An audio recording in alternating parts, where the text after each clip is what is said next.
할렐루야. 5월 24일 화요일 원포인트 큐티 가운데 오신 여러분들을 주님의 이름으로 사랑하고 축복합니다. 하나님께서 오늘 우리에게 주시는 말씀은 사무엘상 16장 6절에서 13절까지의 말씀입니다. 사무엘상 16장 6절에서 13절까지의 말씀 다 같이 한 목소리로 합독하도록 하겠습니다.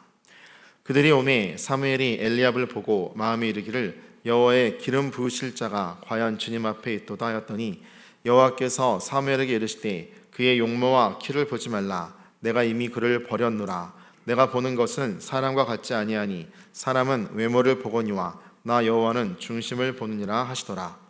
이새가 아비나답을 불러 사무엘 앞을 지나가게 하매 사무엘이 이르되 이도 여호와께서 택하지 아니하셨느니라 하니 이새가 산마로 지나가게 하매 사무엘이 이르되 이도 여호와께서 택하지 아니하셨느니라 하니라.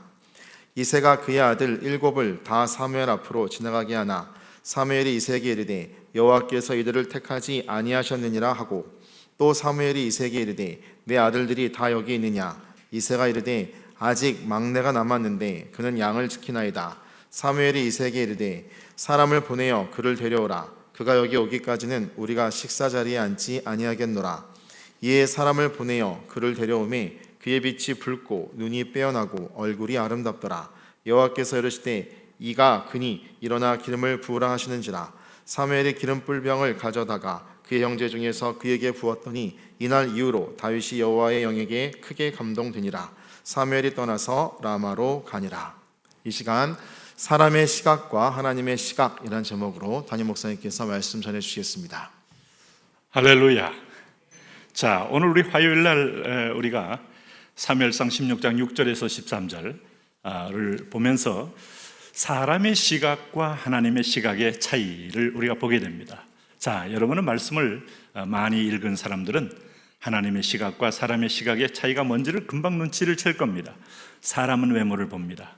하나님은 중심을 먼저 봅니다. 이것이 구조적으로 하나님의 영이시기 때문에 그 영이 맑은 사람. 자, 하나님의 집에는 은그릇, 금그릇, 질그릇. 그러나 금은 외형적으로 그릇의 질에 있지 않고 그릇의 깨끗함에 있다. 그러니까 우리가 이 세상에서 5달란트, 2달란트, 1달란트 이 달란트의 외형과 양을 가지고 오늘 우리는 선, 악을 심지어 판단하기까지 우리는 왜곡되는 시각이 있습니다만은 하나님은 깨끗한 거 하나가 최상위적 어떤 가치다 하는 것을 잊지 마셔야 됩니다. 그러므로 사울은 하나님의 영을 소통하기에는 너무 영이 교만함으로 가려져 있고 닫혀 있다 이 말이죠. 왜냐하면 사울이 하나님께 마음에 들지 않는 이유는 성경에 많은 얘기를 하죠. 그는 사람의 원에서 세운 왕이었기 때문에 용모와 재능을 본 백성들이 인간의 판단으로 세웠기 때문에 애초부터 그에게는 굉장히 위험 요소가 많았어요. 결국 그 모습이 사무엘상 15장 22절에서 자기를 세운 기념비를 세움으로 하나님으로부터 얼마나 은혜를 잊고 배은 망덕한 행위를 했는지를 보여줍니다. 그러면서 그가 탐심을 이기지 못하여 전쟁에서 그야말로 모든 걸 진멸하지 않고 그대로 아각 왕과 비롯해서 거기 양과 소를 다 남겨놓지 않았습니까? 좋은 것이라고. 그런데 사무엘이 아각 왕을 쳐 죽이고 오늘 완전히 점을 찍고 나오잖아요. 하나님의 명령은 지키는 것이 역사의 진전이지 지키지 않으면 한 징계와 심판이 계속돼서 반복되고 있는 거예요. 그러면서 그가 굉장히 아집에 사로잡혔다는 것은 사무엘이 떠날 때 옷을 잡고 옷을 찢었다 할 만큼 사실은 이게 굉장한 간절함도 비유하지만 하나님의 종에 대해서 또 가벼이 여기고 교만히 여기는 태도라고도 볼 수 있어요. 자, 이런 마음이 하나님과 결코 동행할 수 없는 거예요. 자, 그렇다면 오늘도 보면 이제 드디어 사무엘이 이새의 아들의 집에 가서 화목제를 드리면서 모든 사람을 함께 가족들을 다 오게 하지 않습니까? 근데 오늘 6절에 보니까 사무엘 보세요. 사무엘이 엘리압을 보고 마음에 이르기를 여호와의 기름 부으실 자가 과연 주님 앞에 있도다 하였더니 했습니다. 자, 여기서 우리 감탄사 과연이 들어갑니다. 여러분 구약에서 감탄사가 들어간 경우가 거의 없어요.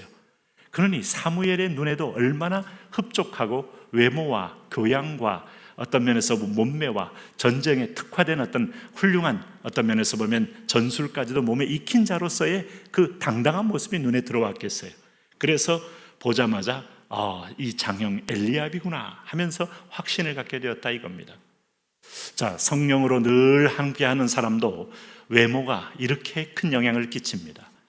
그럴 때 7절에 하나님이 말씀하죠. 여호와께서 사무엘에게 이르시되 그의 용모와 키를 보지 말라. 내가 이미 그를 버렸노라. 내가 보는 것은 사람과 같지 아니하니 사람은 외모를 보거니와 나 여호와는 중심을 보느니라 하시더라. 자, 우리 큐티하면서 이런 신뢰를 얘기한 게 좀 죄송하긴 합니다만 최근에 어떤 젊은 부부의 여자가 남편을 계속 바꿔가면서 아주 실제로 노골적인 살해를 한 혐의를 받으면서 보험금을 타낸 얘기가 온 세상을 들끓었습니다.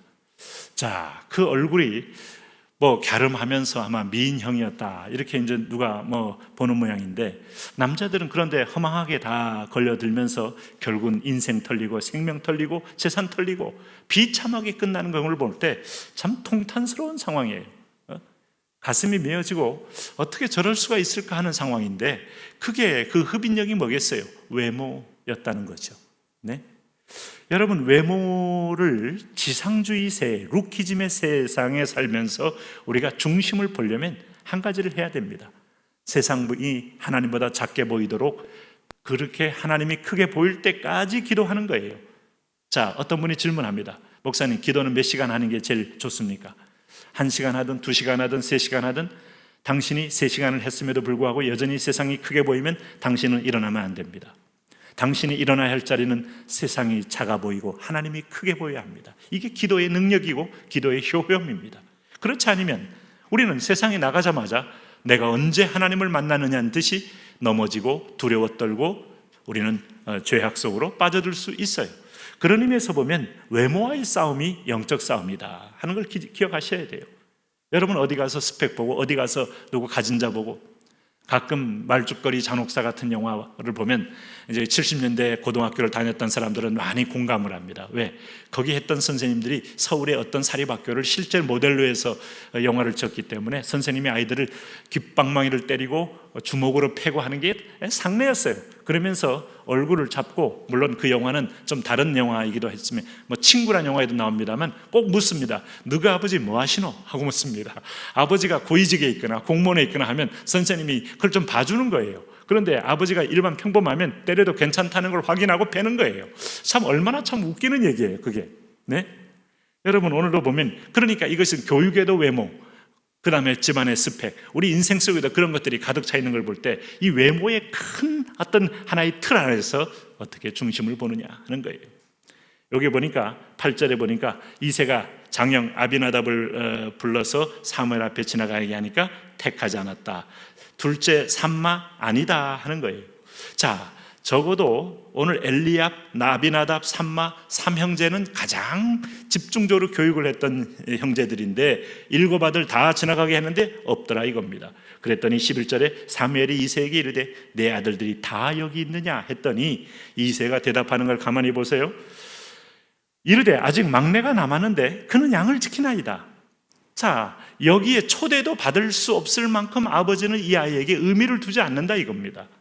사무엘이 이새에게 이르되 사람을 보내어 그를 데려오라. 그가 여기 오기까지는 우리가 식사 자리에 앉지 아니하겠노라.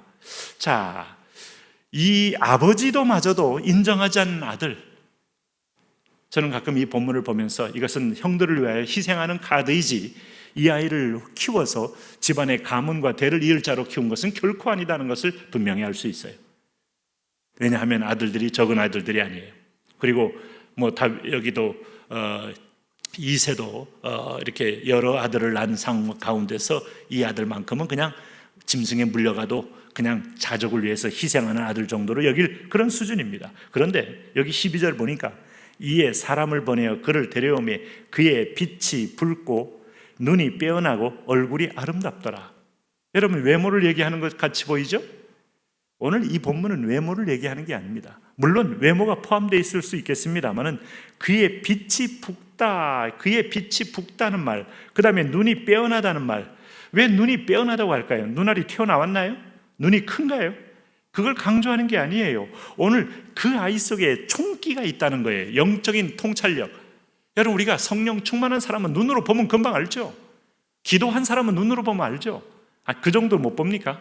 뭐 죄송합니다만 담임 목사쯤 됐으면 이분이 어느 정도 신앙 양상인지 금방 눈 보면 보죠. 기도를 하고 있는 분인지 아직도 신앙이 미숙한지 어린지. 이건 또 자칫하면 또 오해를 줄 수 있는 표현이긴 합니다만, 기도하는 사람은 기도하는 사람을 알아보고 영적으로 성령에 붙들린 사람은 금방 알아보죠. 네? 불교의 영에 잡힌 사람, 유교의 영에 잡힌 사람, 무당의 영에 잡힌 사람, 귀신에 잡힌 사람, 영이 틀린데 그 영을 못 보겠습니까?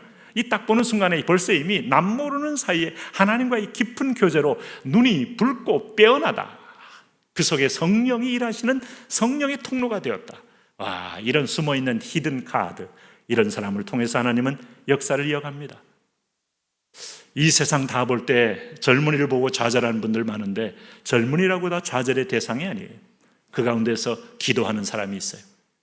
어제도 우리 귀한 목사님들끼리 모여서 얘기할 때 오늘 후배들에 대한 걱정을 많이 하시더라고요. 왜 요즘 뭐 이렇게 쓸만한 사람이 없다는 얘기를 하는데, 그 말은 기도하는 사람이 없다는 말이었어요. 네? 신학 공부를 덜 하고 학벌이 안 좋다는 얘기가 아니고 기도하는 사람이 없다. 그래서 그것마저도 우리가 품고 함께 기도해야 되지 않겠나. 우리가 그런 얘기로 결론을 내렸습니다만은, 눈이 붓다는 말은 그의 인생 속에, 그 비하인드 스토리 속에 하나님과의 깊은 만남이 있다는 거죠. 네? 그래서 여호와께서 이르시되 그니 일어나 기름을 부으라. 그 이후로 다윗에게는 하나님이 동행하는 영이 임합니다.